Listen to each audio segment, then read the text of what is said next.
The Adventures of Huckleberry Finn by Mark Twain. Chapter 40. We was feeling pretty good after breakfast, and took the canoe and went over the river a-fishin' with a lunch, and had a good time, and took a look at the raft, and found her all right, and got home late to supper, and found them in such a sweat and worry they didn't know which end they was standing on, and made us go right off to bed the minute we was done supper, and wouldn't tell us what the trouble was, and never let on a word about the new letter, but didn't need to because we knowed as much about it as anybody did. And as soon as we was half upstairs and her back was turned, we slid for the cellar cupboard and loaded up a good lunch and took it up to our room and went to bed and got up about 11:30, and Tom put on Aunt Sally's dress that he stole and was going to start with the lunch, but says, "Where's the butter?" "I laid out a hunk of it," I says, "on a piece of a corn pone." "Well, you left it laid out then. It ain't here." "We can get along without it," I says. "We can get along with it, too," he says. "Just you slide down cellar and fetch it, and then mosey right down the lightning rod and come along. I'll go and stuff the straw into Jim's clothes to represent his mother in disguise, and be ready to baa like a sheep and shove soon as you get there." So out he went, and down cellar went I. The hunk of butter, big as a person's fist, was where I had left it, so I took up the slab of corn pone with it on, and blowed out my light, and started upstairs very stealthy, and got up to the main floor all right, but here comes Aunt Sally with a candle, and I clapped the truck in my hat, and clapped my hat on my head, and the next second she see me, and she says, "You been down cellar?" "Yes'm." "What you been doing down there?" "Nothin'." "Nothin'?" "No'm." "Well, then what possessed you to go down there this time of night?" "I don't know'm." "You don't know? Don't answer me that way, Tom. I want to know what you been doing down there." "I ain't been doing a single thing, Aunt Sally. I hope to gracious if I have."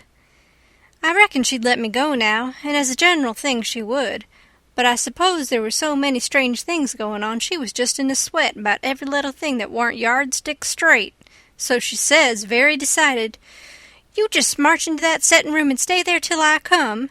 You been up to something you no business to, and I lay I'll find out what it is before I'm done with you." So she went away as I opened the door and walked into the settin' room. My, but there was a crowd there. 15 farmers, and every one of them had a gun. I was most powerful sick, and slunk to a chair and set down. They was sittin' around, some of them talking a little, in a low voice, and all of them fidgety and uneasy, but trying to look like they warn't, but I knowed they was, because they was always taking off their hats and putting them on and scratching their heads and changing their seats and fumbling with their buttons. I warn't easy myself, but I didn't take my hat off all the same. I did wish Aunt Sally would come and get done with me and lick me if she wanted to, and let me get away and tell Tom how we'd overdone this thing and what a thunderin' hornet's nest we'd got ourselves into, so we could stop fooling around straight off and clear out with Jim before these rips got out of patience and come for us. At last she come and begun to ask me questions, but I couldn't answer them straight. I didn't know which end of me was up, because these men was in such a fidget now that some of them was wanting to start right now and lay for them desperados, and saying it warn't but a few minutes to midnight, and others was trying to get them to hold on and wait for the sheep signal, and here was Auntie pegging away at the questions, and me a shaking all over and ready to sink down in my tracks, I was that scared, and the place getting hotter and hotter, and the butter beginning to melt and run down my neck and behind my ears, and pretty soon when one of them says, "I'm for going and getting in the cabin first, and right now, and catching them when they come," I most dropped, and a streak of butter come a-trickling down my forehead, and Aunt Sally she sees it, and turns white as a sheet and says, "For the land's sake, what is the matter with the child? He's got the brain fever as sure as you're born, and they're oozing out." And everybody runs to see, and she snatches off my hat, and out comes the bread and what was left of the butter, and she grabbed me and hugged me and says, "Oh, what a turn you did give me, and how glad and grateful I am it ain't no worse, for luck's against us, and it never rains but it pours, and when I see that truck I thought we'd lost you, for I knowed by the color and all it was just like your brains would be if—" Dear, why didn't you tell me that was what you'd been down there for? I wouldn't have cared. Now clear out to bed and don't let me see no more of you till morning." I was upstairs in a second, and down the lightning rod in another one, and shinning through the dark for the lean-to. I couldn't hardly get my words out, I was so anxious, but I told Tom as quick as I could we must jump for it now, and not a minute to lose. The house full of men yonder, with guns. His eyes just blazed, and he says, "No, is that so? Ain't it bully? Why, Huck, if I was to do it over again, I bet I could fetch 200. If we could put it off till—" "Hurry, I says. "Where's Jim?" "Right at your elbow. If you reach out your arm, you can touch him. He's dressed and everything's ready. Now we'll slide out and give the sheep signal." But then we heard the tramp of men come into the door, and heard them begin to fumble with the padlock, and heard a man say, "I told you we'd be too soon. They haven't come. The door's locked. Here, I'll lock some of you into the cabin, and you lay for 'em in the dark, and kill 'em when they come, and the rest scatter round a piece and listen if you can hear 'em coming." So in they come, but couldn't see us in the dark, and most tried on us whilst we was hustling to get under the bed. But we got under all right and out through the hole, swift but soft. Jim first, me next, and Tom last, which was according to Tom's orders. Now we was in the lean-to, and heard trampin's close by outside, so we crept to the door, and Tom stopped us there and put his eye to the crack, but couldn't make out nothing, it was so dark, and whispered and said he would listen for the steps to get further, and when he nudged us Jim must slide out first and him last. So he set his ear to the crack and listened and listened and listened, and the steps a-scraping around out there all the time, and at last he nudged us, and we slid out and stooped down, not breathing, and not making the least noise, and slipped stealthy towards the fence in Injun file, and got to it all right, and me and Jim over it, but Tom's britches catched fast on a splinter on the top rail, and then he hear the steps coming, so he had to pull loose, which snapped the splinter and made a noise, and as he dropped in our tracks and started, somebody sings out, "Who's that? Answer or I'll shoot." But we didn't answer. We just unfurled our heels and shoved. Then there was a rush and a bang, bang, bang, and the bullets fairly whizzed around us. We heard them sing out, "Here they are! They broke for the river! After 'em, boys, and turn loose the dogs!" So here they come, full tilt. We could hear them because they wore boots and yelled, but we didn't wear no boots and didn't yell.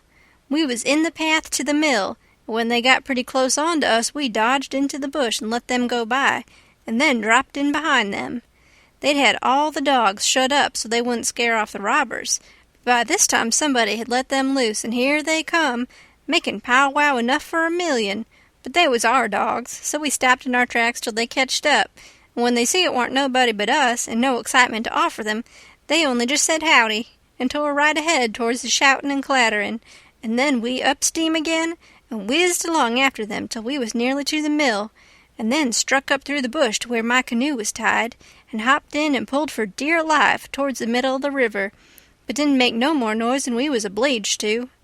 Then we struck out, easy and comfortable, for the island where my raft was, and we could hear them yelling and barking at each other all up and down the bank, till we was so far away the sounds got dim and died out, and when we stepped onto the raft, I says, "Now, old Jim, you're a free man again, and I bet you won't ever be a slave no more." And a mighty good job it was, too, Huck. It is planned beautiful, and it is done beautiful, and they ain't nobody can get up a plan that's mo' mixed up and splendid than what that one was. We was all glad as we could be, but Tom was the gladdest of all, because he had a bullet in the calf of his leg. When me and Jim heard that, we didn't feel so brash as what we did before. It was hurting him considerable and bleeding, so we laid him in the wigwam and tore up one of the Duke's shirts for to bandage him. But he says, "Gimme the rags. I can do it myself. Don't stop now. Don't fool around here. And the evasion booming along so handsome. Man the sweeps and set her loose. Boys, we done it elegant. 'Deed we did. I wish we'd 'a' had the handling of Louis XVI. There wouldn't been a no son of St. Louis ascend to heaven, wrote down in his biography. No, sir, we'd have whooped him over the border. That's what we'd have done with him, and done it just as slick as nothing at all, too. Man the sweeps! Man the sweeps! But me and Jim was consultin' and thinkin', and after we'd thought a minute, I says, "Say it, Jim." So he says, "Well, then this is the way it looked to me, Huck. If it was him that is being set free, one of the boys was to get shot, would he say, 'Go on and save me, never mind by the doctor for to save this one'? Is dat like Mars Tom Sawyer? Would he say dat? You bet he wouldn't. Well, then is Jim gwine to say it? No, sah. I don't budge a step outen dis place dout a doctor, not if it's 40 year." I knowed he was white inside, and I reckoned he'd say what he did say, so it was all right now, and I told Tom I was a-goin' for a doctor. He raised considerable row about it, but me and Jim stuck to it and wouldn't budge, so he was for crawlin' out and settin' the raft loose himself, but we wouldn't let him. Then he gives us a piece of his mind, but it didn't do no good. So when he sees me gettin' the canoe ready, he says, "Well, then, if you're bound to go, I'll tell you the way to do when you get to the village. Shut the door and blindfold the doctor tight and fast, and make him swear to be silent as the grave, and put a purse full of gold in his hand, and then take and lead him all around the back alleys and everywheres in the dark, and then fetch him here in the canoe in a roundabout way amongst the islands, and search him and take his chalk away from him, and don't give it back to him until you get him back to the village, or else he will chalk this raft so he can find it again. It's the way they all do." So I said I would, and left, and Jim was to hide in the woods when he sees the doctor comin' till he was gone again. End of Chapter 40. Chapter 41. The doctor was an old man, a very nice, kind-looking old man when I got him up. I told him me and my brother was over on Spanish Island huntin' yesterday afternoon, and camped on a piece of raft we found. And about midnight he must have kicked his gun in his dreams, for it went off and shot him in the leg, and we wanted him to go over there and fix it and not say nothin' about it, nor let nobody know, because we wanted to come home this evening and surprise the folks. "Who is your folks?" he says.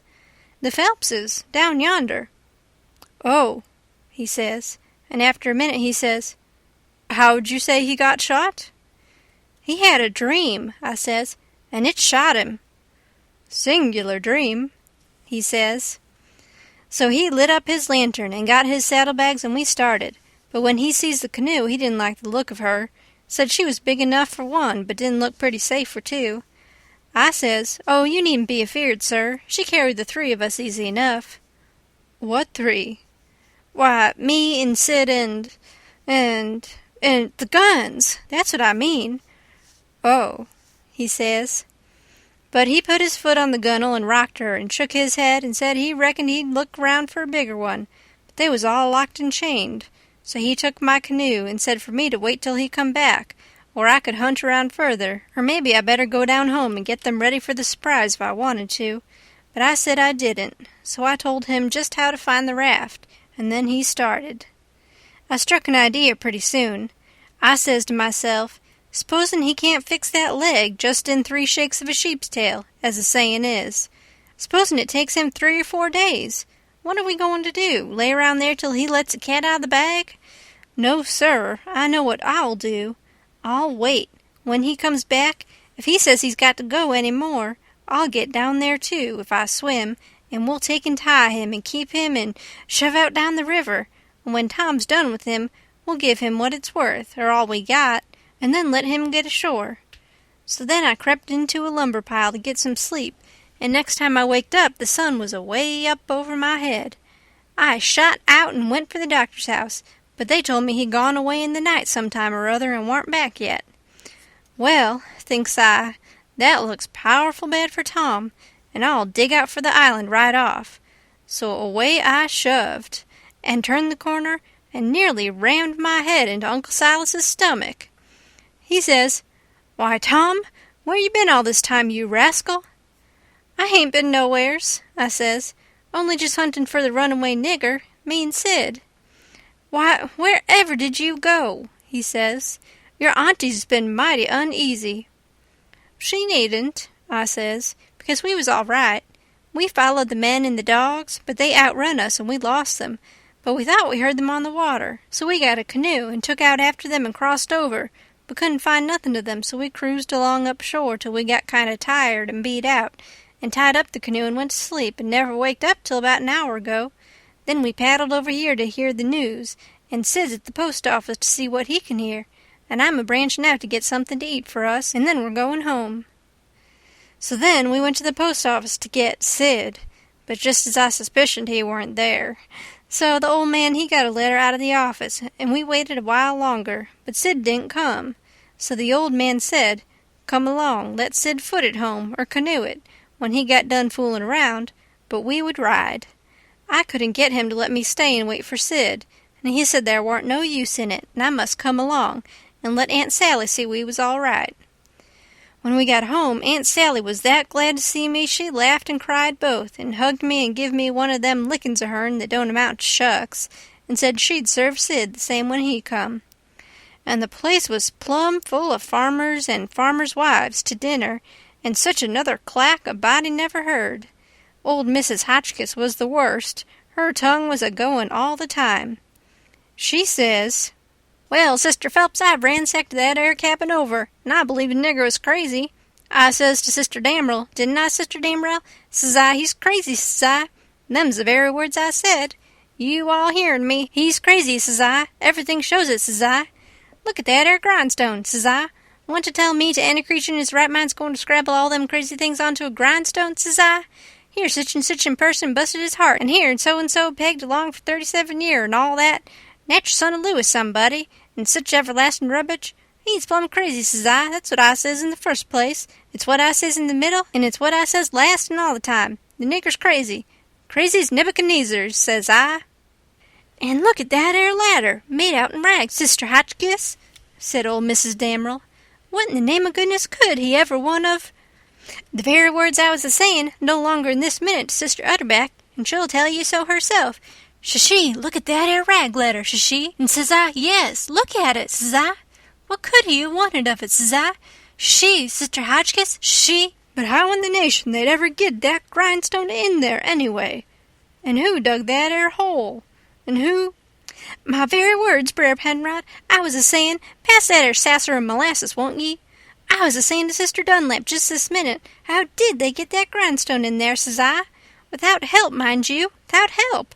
That's where 'tis. Don't tell me, says I. There was help, says I, and there was a plenty help too, says I. There's been a dozen of helping that nigger, and I laid I'd skin every last nigger on this place, but I'd find out who done it, says I, and moreover, says I—" "A dozen, says you? 40 couldn't have done everything that's been done. Look at them case-knife saws and things, how tedious they've been made. Look at that bed leg sawed off with them. A week's work for 6 men. Look at that nigger made out in straw on the bed, and look at—" "You may well say, Brer Hightower, it's just as I was saying to Brer Phelps his own self. Says he, 'What do you think of it, Sister Hotchkiss?' says he.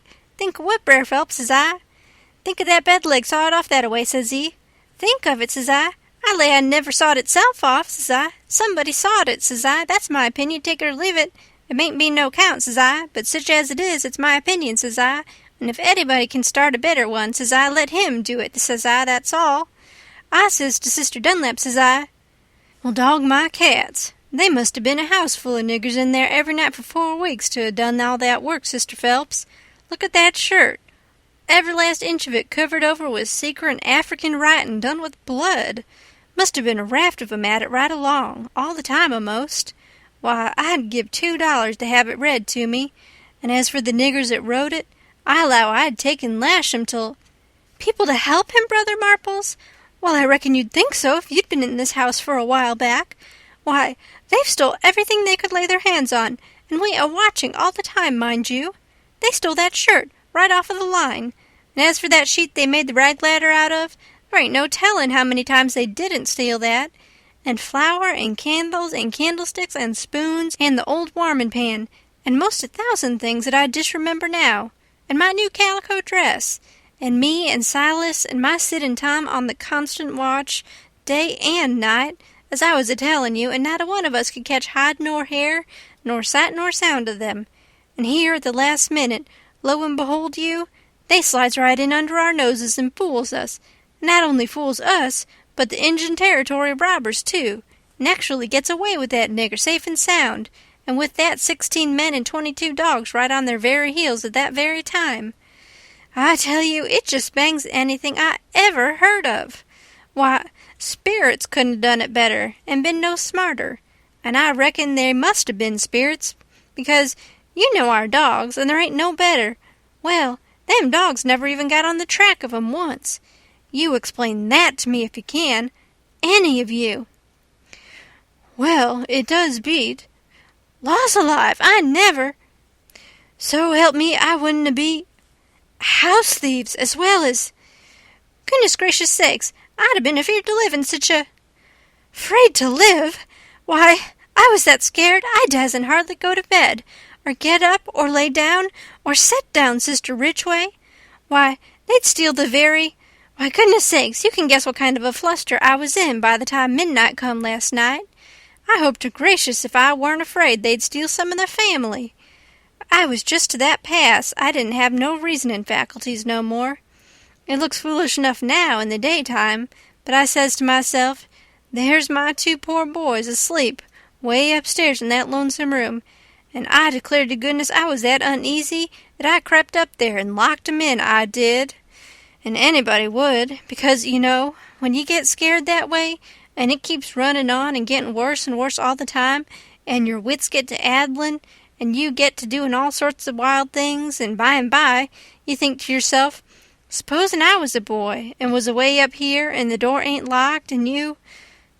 She stopped, looking kind of wondering, and then she turned her head around slow. When her eye lit on me, I got up and took a walk. Says I to myself, I can explain better how we come to not be in that room this morning if I go out to one side and study over it a little. So I done it, but I dasn't go fur, or she'd have sent for me. And when it was late in the day, the people all went. And then I come in and told her the noise and shooting waked up me and Sid, and the door was locked, and we wanted to see the fun. So we went down the lightning rod, and both of us got hurt a little, and we didn't never want to try that no more. And then I went on and told her all what I told Uncle Silas before. And then she said she'd forgive us, and maybe it was all right enough anyway, and about what a body might expect of boys, for all boys was a pretty harum-scarum lot as fur as she could see. And so, as long as no harm hadn't come of it, she judged she better put in her time being grateful we was alive and well, and she had us still, 'stead of fretting over what was past and done. So then she kissed me and patted me on the head and dropped into a kind of a brown study, and pretty soon jumps up and says, Why, laws a mercy, it's most night and Sid's not come yet. What has become of that boy?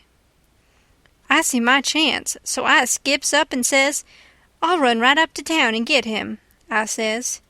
No, you won't, she says. You'll stay right where you are. One's enough to be lost at a time. If he ain't here to supper, your uncle'll go. Well, he warn't there to supper, so right after supper, Uncle went. He come back about 10, a little bit uneasy, hadn't run across Tom's tracks.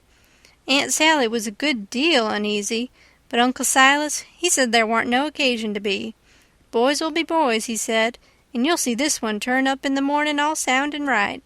So she had to be satisfied, but she said she'd set up for him a while anyway and keep a light burning so he could see it. And then, when I went to bed, she come up with me and fetched her candle and tucked me in and mothered me so good I felt mean, and like I couldn't look her in the face. And she sat down on the bed and talked with me a long time, and said what a splendid boy Sid was, and didn't seem to want to ever stop talking about him, and kept asking me every now and then if I reckoned he could have got lost or hurt, or maybe drownded, and might be layin' at this minute somewhere sufferin' or dead, and she not by him to help him. And so the tears would drip down silent, and I would tell her that Sid was all right and would be home in the morning, sure. And she would squeeze my hand or maybe kiss me and tell me to say it again and keep on saying it, because it done her good and she was in so much trouble. And when she was going away, she looked down in my eyes so steady and gentle, and says, The door ain't going to be locked, Tom, and there's the window and the rod, But you'll be good, won't you? And you won't go? For my sake." Laws knows, I wanted to go bad enough to see about Tom, and was all intending to go, but after that I wouldn't have went, not for kingdoms. But she was on my mind, and Tom was on my mind, so I slept very restless, and twice I went down the right way in the night, and slipped around front, and see her settin' there by her candle in the window, with her eyes towards the road, and the tears in them, and I wished I could do something for her, but I couldn't, only to swear that I wouldn't never do nothing to grieve her any more. And the third time I waked up at dawn and slid down, and she was there yet, and her candle was most out, and her old gray head was resting on her hand, and she was asleep. End of Chapter 41. Chapter 42. The old man was uptown again before breakfast, but couldn't get no track of Tom, and both of them set at the table thinking, and not saying nothing, and looking mournful, and their coffee getting cold, and not eating anything. And by the old man says, "Did I give you the letter?" "What letter?" "The one I got yesterday out of the post office." "No, you didn't give me no letter." "Well, I must have forgot it." So he rummaged his pockets, and then went off somewheres where he had laid it down, and fetched it and give it to her. She says, "Why, it's from St. Petersburg. It's from Sis." I allowed another walk would do me good, but I couldn't stir. But before she could break it open, she dropped it and run, for she see something, and so do I. It was Tom Sawyer on a mattress, and that old doctor, and Jim, in her calico dress, with his hands tied behind him, and a lot of people. I hid the letter behind the first thing that come handy, and rushed. She flung herself at Tom, crying, and says, "Oh, he's dead, I know he's dead." And Tom, he turned his head a little, and muttered something or other which showed he warn't in his right mind. Then she flung up her hands and says, "He's alive, thank God, and that's enough." And she snatched a kiss of him, and flew for the house to get the bed ready, and scattering orders right and left at the niggers and everybody else, as fast as her tongue could go, every jump of the way. I followed the men to see what they was going to do with Jim, and the old doctor and Uncle Silas followed after Tom into the house. The men was very huffy, and some of them wanted to hang Jim for an example to all the other niggers around there, so they wouldn't be trying to run away like Jim done, and making such a raft of trouble, and keeping a whole family scared most to death for days and nights. But the others said don't do it. It wouldn't answer at all. He ain't our nigger, and his owner would turn up and make us pay for him, sure. So that cooled them down a little, because the people that's always the most anxious for to hang a nigger that hain't done just right is always the very ones that hain't the most anxious to pay for him when they've got their satisfaction out of him. They cussed Jim considerable, though, and give him a cuff or two side of the head once in a while. But Jim, he never said nothing, and he never let on to know me, and they took him to the same cabin, and put his own clothes on him, and chained him again, and not to no bed leg this time, but to a big staple, drove into the bottom log, and chained his hands, too, and both legs, and said he warn't to have nothing but bread and water to eat after this till his owner come, or he was sold at auction, 'cause he didn't come in a certain length of time, and filled up our hole, and said a couple of farmers with guns must stand watch around about the cabin every night, and a bulldog tied to the door in the daytime. And about this time they was through with the job, and was tapering off with a kind of a general good-bye cussin'. And then the old doctor comes and takes a look, and says, "Don't be no rougher on him than you're obleeged to, because he ain't a bad nigger. When I got to where I found the boy, I see I couldn't cut the bullet out without some help, and he warn't in no condition for me to leave to go and get help, and he got a little worse, and a little worse, and after a long time he went out of his head and wouldn't let me come anigh him any more, and said if I chalked his raft he'd kill me, and no end of wild foolishness like that, and I see I couldn't do anything at all with him, so I says I got to have help somehow. And the minute I says it, out crawls this nigger from somewheres and says he'll help, and he done it too, and done it very well. Of course I judged he must be a runaway nigger, and there I was, and there I had to stick right straight along all the rest of the day and all night. It was a fix, I tell you. I had a couple of patients with the chills, and of course I'd like to run up to town and see them, but I dasn't, because the nigger might get away, and then I'd be to blame. And yet never a skiff come close enough for me to hail. So there I had to stick plumb till daylight this morning, and I never see a nigger that was a better nurse or more faithfuler, and yet he was risking his freedom to do it, and was all tired out too. And I see plain enough he'd been worked main hard lately. I liked the nigger for that, I tell you, gentlemen. A nigger like that is worth $1,000, and kind treatment too. I had everything I needed, and the boy was doing as well there as he would have done at home. Better, maybe, because it was so quiet. But there I was, with both of 'em on my hands, and there I had to stick till about dawn this morning. Then some men in a skiff come by, and as good luck would have it, the nigger was settin' by the pallet with his head propped on his knee sound asleep. So I motioned them in quiet, and they slipped up on him and grabbed him and tied him before he knowed what he was about, and we never had no trouble. And the boy, being in a kind of a flighty sleep too, we muffled the oars and hitched the raft on and towed her over real nice and quiet, and the nigger never made the least row nor said a word from the start. He ain't no bad nigger, gentlemen. That's what I think about him. Somebody says, "Well, it sounds very good, doctor, I'm obleeged to say." Then the other softened up a little too, and I was mighty thankful to that old doctor for doing Jim that good turn, and I was glad it was according to my judgment of him too, because I thought he had a good heart in him, and was a good man the first time I see him. Then they all agreed that Jim had acted very well, and was deserving to have some notice took of it and reward, so every one of them promised right out and hearty that they wouldn't cuss him no more. Then they come out and locked him up.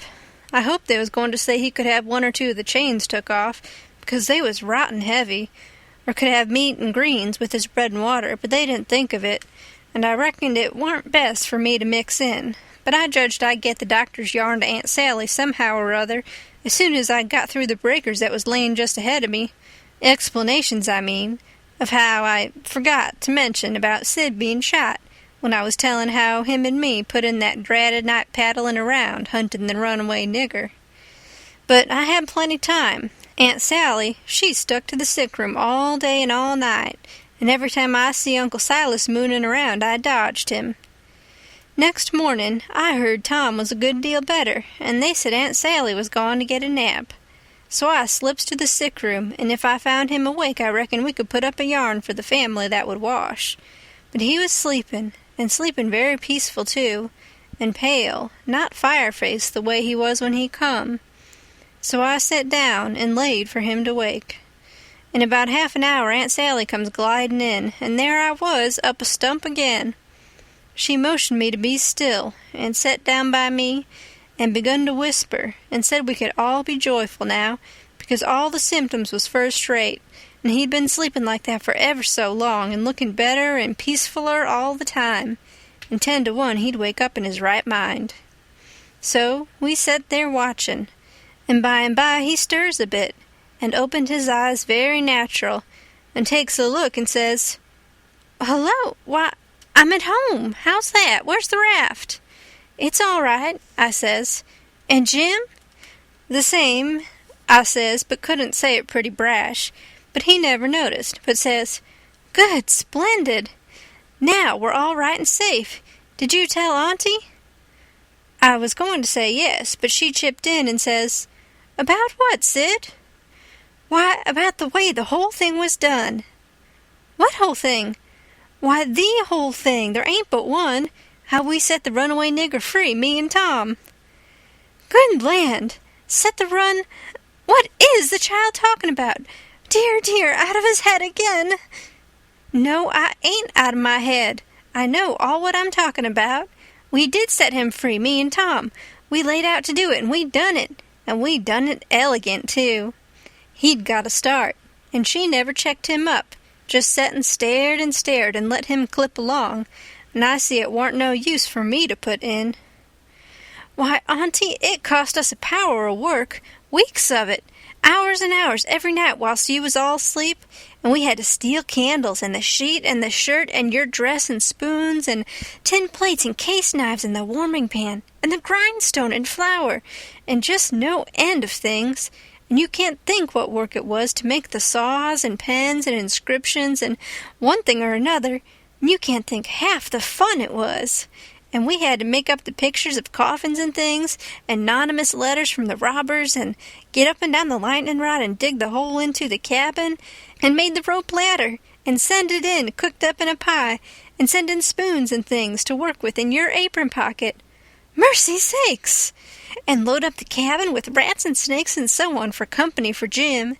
And then you kept Tom here so long with the butter in his hat that you come near spilin' the whole business, because the men come before we was out of the cabin and we had to rush, and they heard us and let drive at us, and I got my share, and we dodged out of the path and let them go by.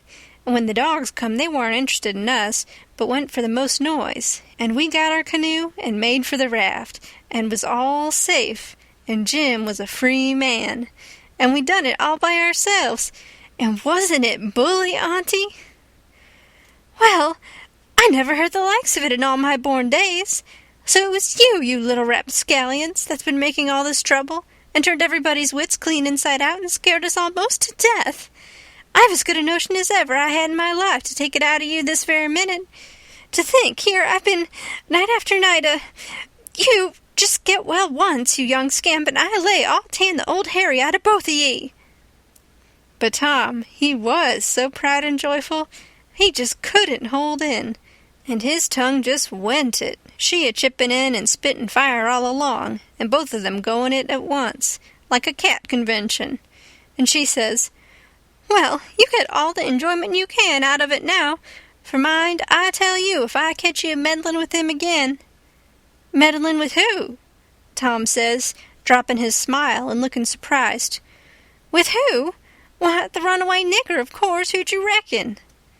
Tom looks at me very grave and says, Tom, didn't you just tell me he was all right? Hasn't he got away? Him? Says Aunt Sally. The runaway nigger? 'Deed he hasn't. They've got him back safe and sound, and he's in that cabin again, on bread and water and loaded down with chains till he's claimed or sold.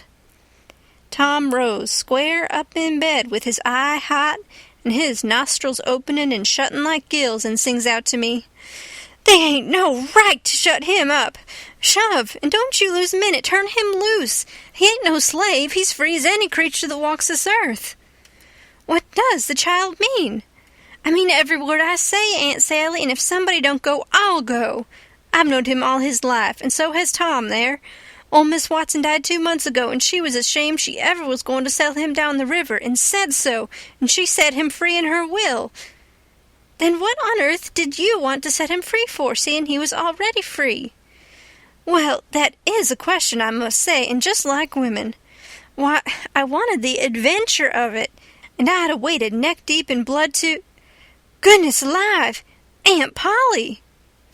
If she weren't standing right there, just inside the door, looking as sweet and contented as an angel half full of pie, I wish I may never. Aunt Sally jumped for her and most hugged the head off of her and cried over her, and I found a good enough place for me under the bed, for it was getting pretty sultry for us, seemed to me. And I peeped out, and in a little while Tom's Aunt Polly shook herself loose and stood there, looking across at Tom over her spectacles, kind of grinding him into the earth, you know. And then she says, Yes, you better turn your head away. I would if I was you, Tom. Oh, dearie me, says Aunt Sally. Is he changed so? Why, that ain't Tom, it's Sid. Tom's, why, where is Tom? He was here a minute ago. You mean where's Huck Finn, that's what you mean. I reckon I hain't raised such a scamp as my Tom all these years not to know him when I see him. That would be a pretty howdy-do. Come out from under that bed, Huck Finn. So I done it, but not feeling brash. Aunt Sally, she was one of the mixed-uppest looking persons I ever see, except one, and that was Uncle Silas when he come in and they told it all to him. It kind of made him drunk, as you may say, and he didn't know nothing at all the rest of the day, and preached a prayer-meeting sermon that night that gave him a rattling reputation, because the oldest man in the world couldn't have understood it. So Tom's Aunt Polly, she told all about who I was, and what, and I had to up and tell how I was in such a tight place that when Mrs. Phelps took me for Tom Sawyer, she chipped in and says, "Oh, go on and call me Aunt Sally. I'm used to it now, and 'tain't no need to change." And when Aunt Sally took me for Tom Sawyer, I had to stand it. There weren't no other way, and I knowed he wouldn't mind, because it would be nuts for him, being a mystery, and he'd make an adventure out of it and be perfectly satisfied. And so it turned out, and he let on to be Sid, and made things as soft as he could for me. And his Aunt Polly, she said Tom was right about old Miss Watson setting Jim free in her will. And so, sure enough, Tom Sawyer had gone and took all that trouble and bother to set a free nigger free, and I couldn't ever understand before, until that minute and that talk, how he could help a body set a nigger free with his bringing up. Well, Aunt Polly, she said that when Aunt Sally wrote to her that Tom and Sid had come all right and safe, she says to herself, "Look at that now. I might have expected it, letting him go off that way without anybody to watch him. So now I got to go and traps all the way down the river, 1100 mile, and find out what that creature's up to this time, as long as I couldn't seem to get any answer out of you about it." "Why, I never heard nothing from you," says Aunt Sally. "Well, I wonder. Why, I wrote to you twice to ask you what you could mean by Sid being here." "Well, I never got him, sis." Aunt Polly, she turns around slow and severe and says, "You, Tom." "Well, what?" he says, kind of pettish. "Don't you whop me, you impudent thing. Hand out them letters." "What letters?" "Them letters. I be bound if I have to take hold of you, They're in the trunk, there now, and they're just the same as they was when I got them out of the office. I hain't looked into them, I hain't touched them, but I knowed they'd make trouble, and I thought if you warn't in no hurry, Well, you do need skinning, there ain't no mistake about it, and I wrote another one to tell you I was coming, and I suppose No, it come yesterday. I hain't read it yet, but it's all right, I've got that one. I wanted to offer to bet $2 she hadn't, but I reckon maybe it was just safe to not to. So I never said nothing. End of chapter 42. Chapter the last. The first time I catched Tom private, I asked him what was his idea, time of the evasion. What it was he'd planned to do if the evasion worked all right and he managed to set a nigger free that was already free before. And he said what he had planned in his head from the start, if we got Jim out all safe, was for us to run him down the river on the raft and have adventures plumb to the mouth of the river, and then tell him about his being free and take him back up home on a steamboat in style and pay him for his lost time, and write word ahead and get out all the niggers around and have them waltz him into town with a torchlit procession and a brass band, and then he would be a hero, and so would we. But I reckoned it was about as well the way it was.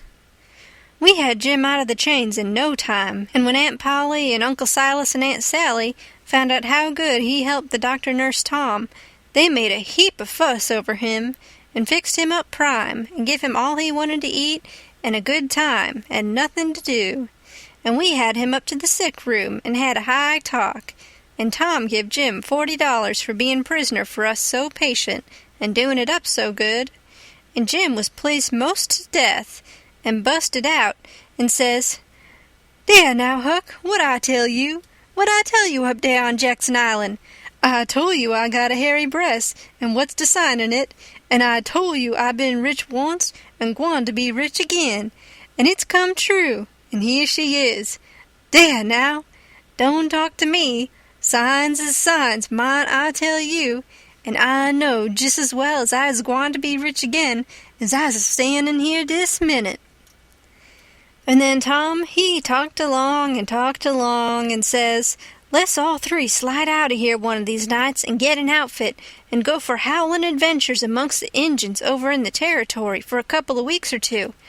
And I says, "All right, that suits me, but I ain't got no money for to buy the outfit, and I reckon I couldn't get none from home because it's likely Pap's been back before now and got it all away from Judge Thatcher and drunk it up." "No, he hain't," Tom says.